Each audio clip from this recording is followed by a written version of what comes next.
20 வருஷங்களுக்கு மேலாக குடும்ப அட்டை இல்லாமல் தவித்த விழுப்புரம் வீராணாமூர் கிராம பழங்குடி இருளர் மக்களுக்கு இப்போ குடும்ப அட்டைகள் வழங்கப்பட்டிருக்கு.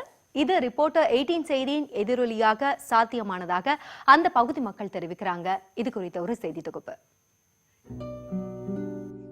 விழுப்புரம் வெள்ளிமேடுபேட்டை அருகே உள்ளது வீராணாமூர் கிராமம். இங்கு 20 ஆண்டுகளுக்கு மேலாக பழங்குடி இருளர் குடும்பங்கள் வாழ்ந்து வருகின்றன.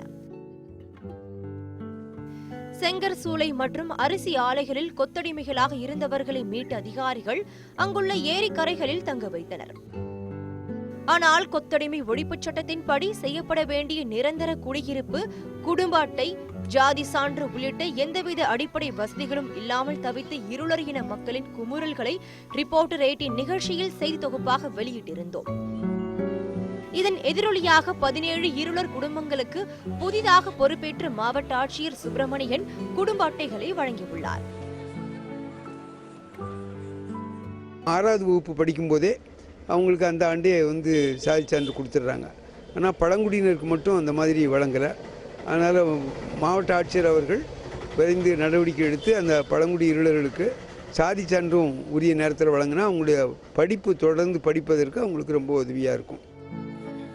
வருவாய்த்துறை அதிகாரிகள் மூலம் 25 இருளர் குடும்பங்களுக்கும் மாற்று இடம் வழங்குவதற்கான பணிகளையும் ஆட்சியர் தொடங்கியுள்ளதாகவும், ஆக்கிரமிப்புகளை அகற்றி இருளர் மக்களுக்கு 2 ஏக்கரில் மனைப்பட்டா வழங்குவதற்கான முயற்சிகளை அதிகாரிகள் மேற்கொண்டு வருவதாகவும் இருளர் இன மக்கள் கூறுகின்றனர்.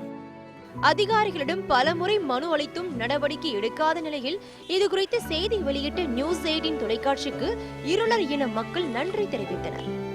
17 குடும்பங்களுக்கான குடும்ப அட்டையை மாவட்ட ஆட்சியர் அவர்கள் வழங்கினார்.